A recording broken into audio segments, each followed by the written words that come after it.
Hi! So we started off looking at a bit more sugar push stuff, didn't we? So we were looking at imaginary pole on this lateral plane here. So hands are coming outwards, not anything like this, because that's all icky, isn't it? It gives us the ick. And what else did we say about these? While we're doing this, we can move side to side. This is a nice option. One from this angle, it's like more of a sort of Savoy style sort of thing. We looked at the compression, so I can maintain the compression. And Jen's not just running back out of it like she did just then, so we're going to maintain one button, and I let her go when I'm ready. And then we also looked at a more sort of West Coast Dean Collinsy style, and we'll bring it forward 1, 2, 3, 4, 5, 6. Still with this sort of concertina thing going on.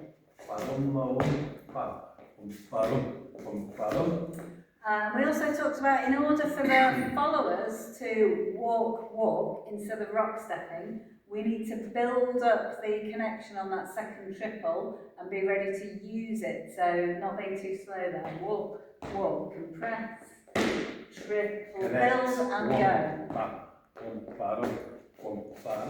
go. Etc.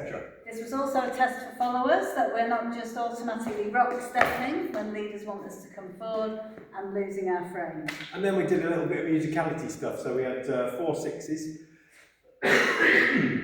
pardon me, followed by a slightly more punchy 8, and the 4 punchy 8s that we looked at, the first one was pop out, which went rock, step, boom, boom. And then we turned that into, if I just move around that way, we turned it into a sort of scooch out with one hand. Boom.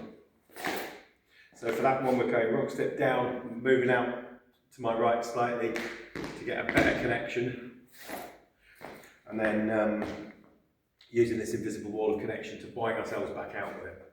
Then we looked at the mini dip, which went 1, 2, 3, 4, 5, 6. Anything you'd like to say about the mini dip? Yeah, I can take a really firm lead here, and it needs to be down so I know what I'm doing. If I just get a slightly feeble lead, I'm just going to think it's like a pass by with a turn. So I'm expelling this hand down behind me on my right hand side with quite a bit of force, more force than you would otherwise feel necessary. Well, so Jane is plunged down towards the floor for that drop. This won't hurt because we've got a nice firm stretch and go.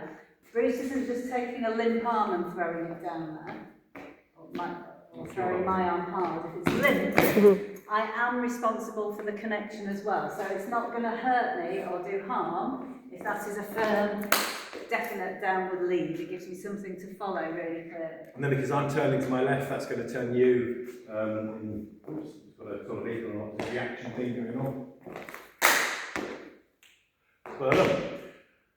The final thing we looked at was the timing. Oh. So it goes 1, 2, 3, 4, 5, 6, and 8.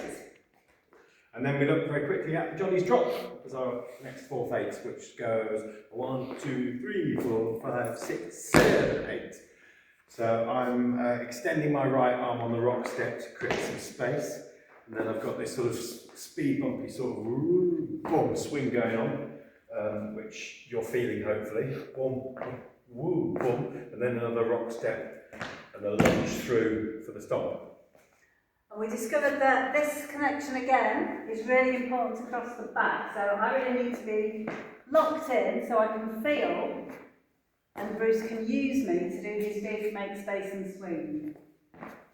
Okay, so if this hand is just here, for example, I'm having to look at the feet to work out what's going on.